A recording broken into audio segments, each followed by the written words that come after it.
guys, welcome to the channel. In this video I'm going to be teaching you how to control your sub bass frequencies like a pro. So if you have any questions, any issues with the low end, with the kick and bass, balancing your bass, making up the sub bass and all of that stuff, make sure to watch this video till the end, and by the end of this video you'll be able to make a perfect low end for your track. So let's start with the tutorial.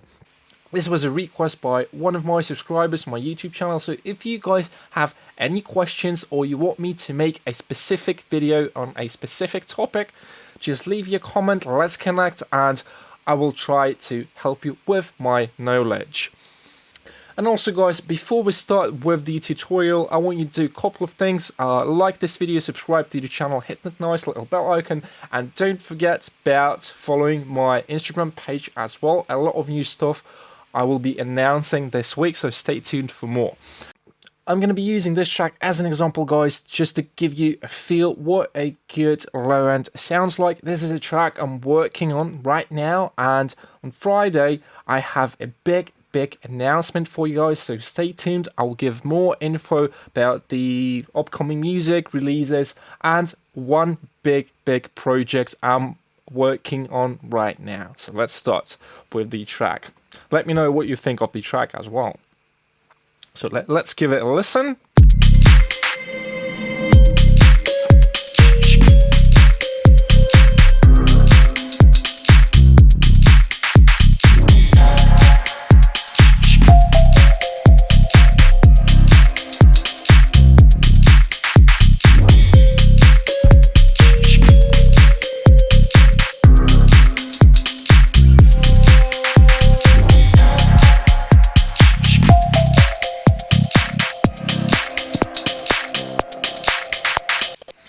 And now guys, let's start with the tip number one. And the first tip, guys, for the better sub bass is the length of your sub bass and kick instruments. So for example, what I'm talking about is, let me show you guys, the length of your kick and the bass, they are going to determine whether your track will sound good or it will sound bad on the bigger systems. And yeah, some weird sounds, and let me explain why. So for example guys, if we take a kick and a bass, so now they sound good, let's listen in solo.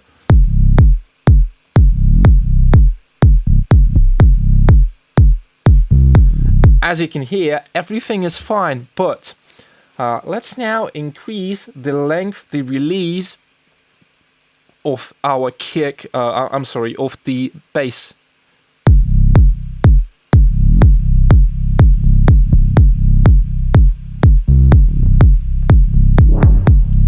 It still sounds pretty good, but now the problem is that the frequencies, they overlap. So if we are talking about the kick and the bass, now the bass it's too long, and now we don't have enough space for our kick to just sound good in the mix. So what you can do guys is I'm going to show you one simple technique which will help you to control your sub frequencies whether you have a headphone. Yeah, it's actually better to do this technique if you have headphones, but if you have speakers, proper speakers, you will hear your sub frequencies as well. So right now, and what I'm gonna do here guys, I'm gonna just solo the bass frequencies, so 120 approximately. Now let's listen to the kick and the bass.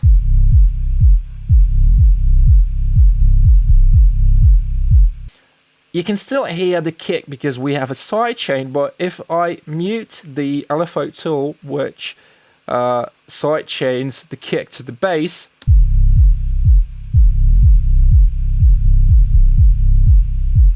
now it's really messy, really muddy, and I want you guys to think of the length of your bass the next time you are making a track. So basically the same thing applies to the kick. It shouldn't be too short and it shouldn't be too long, otherwise it just won't work. And now let's move back the release time, And now let's listen to the kick once again.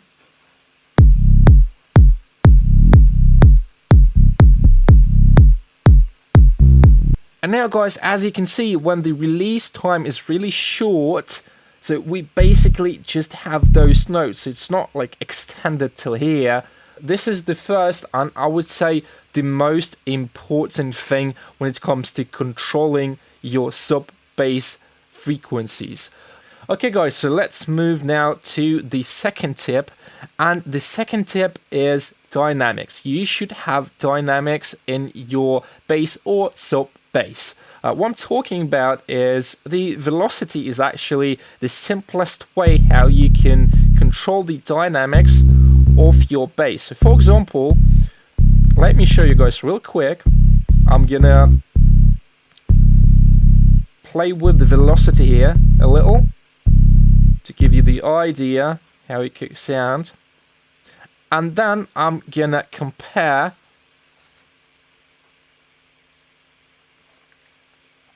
that pattern to just a flat pattern without any dynamic range. So let's listen to that part first. Once again, with the instruments.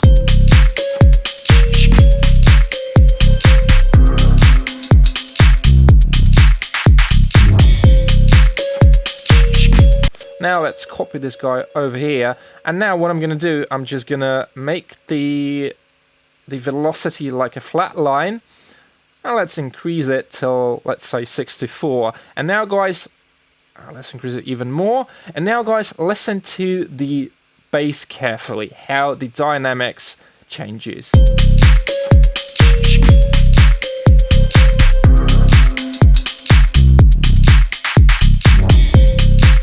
And this one.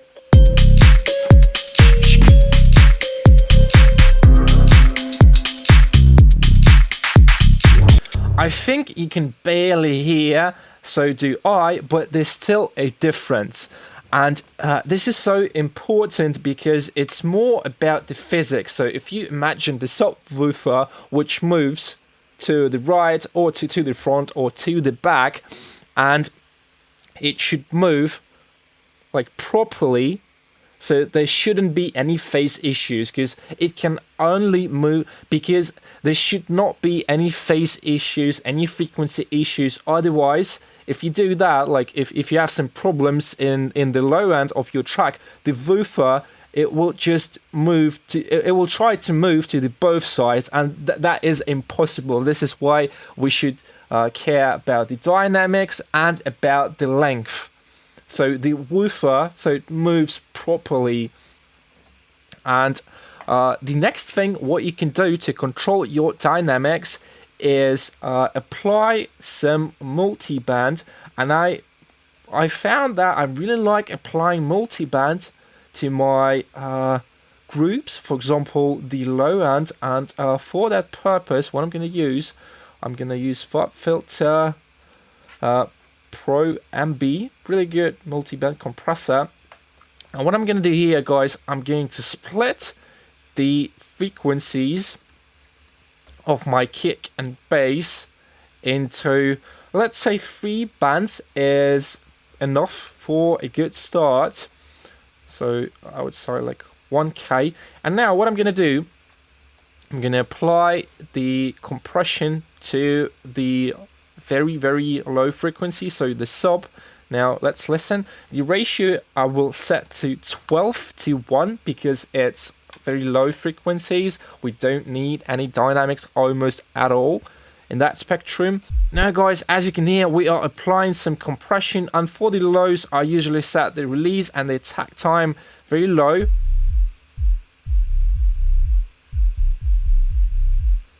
Yeah, I think 19% and really short release. So here, if you set a too short attack time, you're just going to squash the low frequencies, and we still want to hear that punch. And this is why you should play with the attack time a little, because sometimes it can be here, sometimes it can be here, but usually for the very low, very sub frequencies, I will set my attack time pretty fast. And yeah, this is fine. And knee, I think we can set more hard. Yeah. Now let's work with the punch, like a thump of our kick. Yeah, this is where the punch sits. And here I'm choosing the ratio 8:1. A little bit less. Yeah, I think -3 is fine.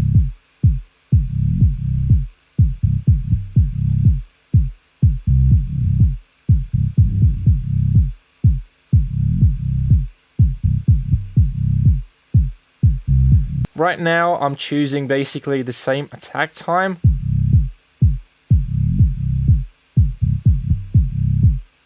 Well, actually, the release time is a bit different. I think we can try...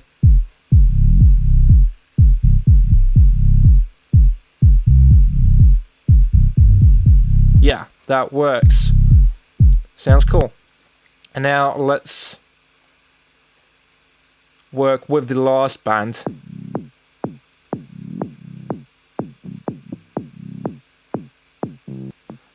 This one, let's set 4:1.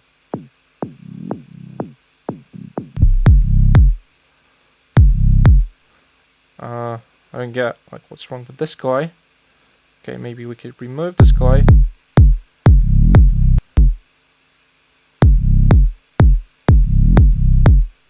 Yeah, so we are getting around -3 decibels of gain reduction. I think with the sub bass, with the low frequencies, it's even okay to go up to -6 in some cases.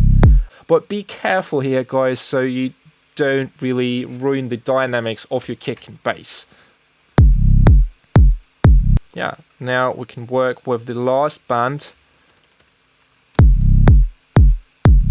As you can see, we are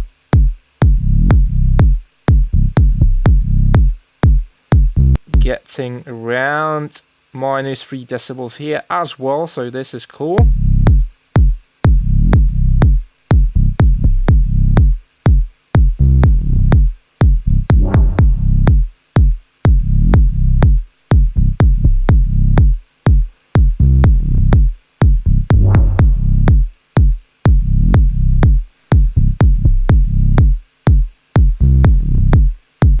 Yeah, I think I've just used the same attack because it sounds cool to me. And now let's listen with the rest of our instruments.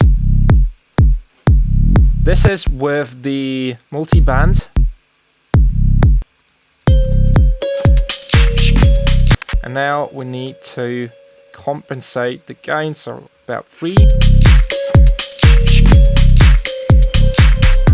I think plus 2.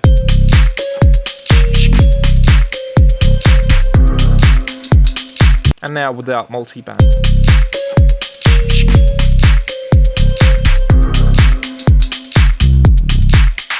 With the multi-band.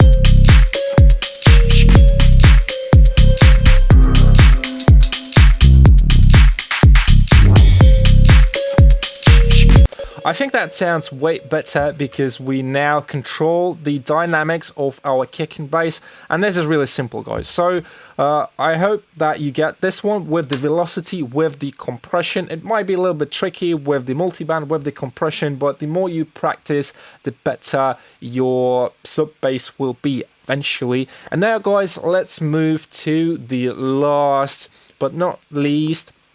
This one is really important as well, and this one is about saturation and EQing your sub-frequencies, basically the kick and the bass, because those two are really tied together, they are really connected. And let me show you guys what I usually do to my kicks and to my bass. So usually my kick is in mono, and as you can see here, guys, I have utility on my kick channel, and if I have a bass which is more like a sub bass, it doesn't have the top layer, I would usually do the same thing here, guys. So I would put utility on the channel and have like the same thing. So the bass is in mono. This is for the sub bass. And if you have like a top player, it doesn't have to be in mono, but the sub bass and the kick, they should be really in mono. And I'm gonna tell you why, guys, because if you don't do that, the kick and the bass, they will take the space, like the stereo space. Even though they are not in mono, they will still take that stereo space of our instruments, and you don't want to do that. So let me show you guys quickly. Listen carefully. How does that affect the instruments and the drums?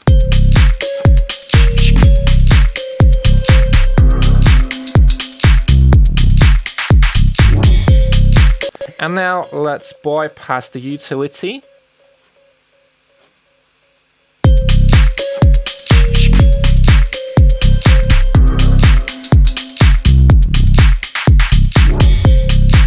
I think the difference is really subtle. But for my ears, I can really hear the difference that now the instruments, they have so much more space in the mix, like side. I'm talking about side. And this one is really important. And the very last tip, guys, here is using saturation. Saturation is such a powerful tool which can make your low end, the instruments, the drums sound completely different, like in a good way. So let me mute the saturation. So I'm just gonna leave the compression here.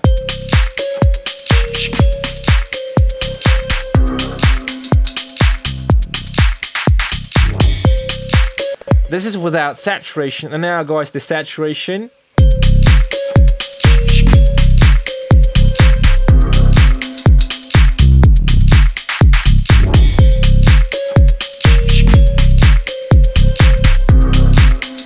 Yeah, sounds cool. And let me quickly show you how I usually process my kick and bass group with the saturator. You can go up to I don't know, you can do 1, 2, 3, 4, 5 bands in this plugin. Really great plugin. I've been using it for quite a long time, and this is my go-to saturation plugin. And here I just usually split my frequencies into a couple bands, like let's say 2, sometimes 3. So here we control the sub bass frequencies, and basically what it does, it makes your sound more flat. It works in a similar way as a compressor, but it's more smooth. And I would recommend first applying saturation to the group or to the instrument, and then if you need, yes, you can apply some compression, but your first tool when working with dynamics should be saturation, because it's, as I mentioned, it's more soft, it's more smooth, and you can get way more interesting mixes if you work with saturation, because with the compression you can easily over compress, kill the dynamics. You should be really careful here. And yeah, as you can hear, guys, I split my group into, let's say, 2 or 3 bands. Here is the sub, and if I bypass, as you can hear, the kick is way louder than the bass, and what saturation does, it makes the sound more flat, like it squashes the sound a little. So now we lift those frequencies, the sub frequencies of our bass, because the sound is more flat now. And the same thing you do with every band. So you really need to play with the algorithms which this plugin has. It has a lot of different algorithms which you can use in different cases, I would say, in different contexts. Yeah, and here we can play. Now, guys, you hear that we lifted the mid frequencies of the bass, and we can do the same thing with the top frequencies, the high frequencies of our kick and the bass.